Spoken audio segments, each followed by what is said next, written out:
Dry January is underway, but for many people, non-alcoholic drinking is becoming a year-round lifestyle. The NA beverage scene has exploded with more sophisticated options showing up at bars and restaurants across Seattle.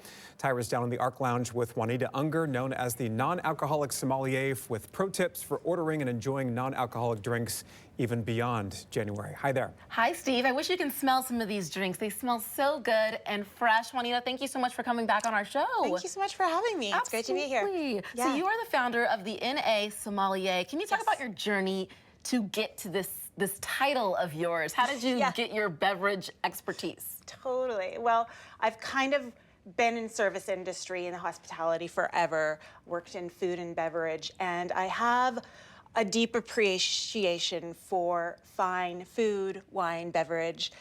But about 4 years ago, I decided to stop drinking, and I kind of went on this quest to find those elevated drinking experiences without the alcohol, which kind of led me to, there wasn't a lot out there back then, right? Even 4 years ago, it led me to do a whole bunch of experimentation, do deep dives, and really ultimately start my own business to create these beverages and help other folks to be able to create elevated drinking experiences. That's wonderful. Yeah. And so we're in dry January right now, which is typically like a kind of starting point for people maybe wanting to dip their toes and stopping to drink completely. Do you have any go-to advice for ordering at a bar when there's a non-alcoholic menu? When there's not a non-alcoholic menu? When there's not, yes. You know, restaurants are getting better at this, but there's still a ways to go. One thing I can say that is kind of a low-hanging fruit is bitters. Bitters. Okay. You can do, almost all bars will have bitters, right? So bitters and soda, you can do just an Angostura.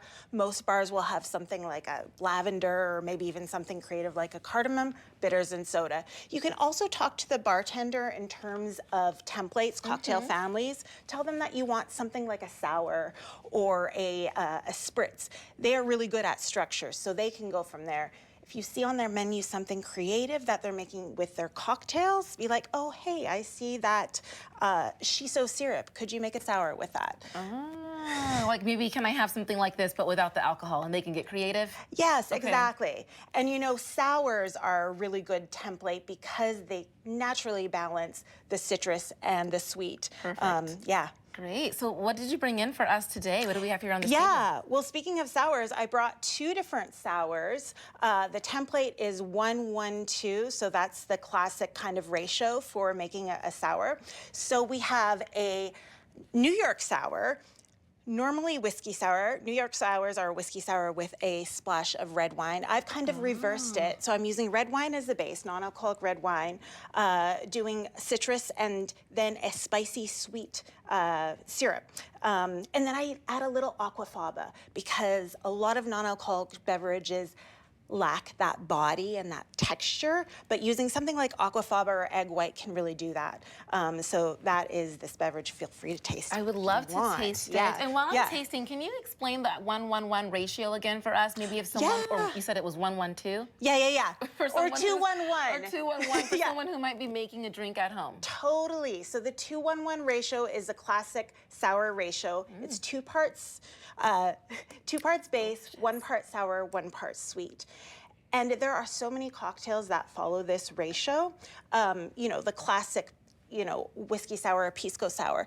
But other beverages, like what we're going to try next, a margarita, that also is a sour template. So 2 parts tequila, 1 part citrus, usually lime, and then 1 part agave, right?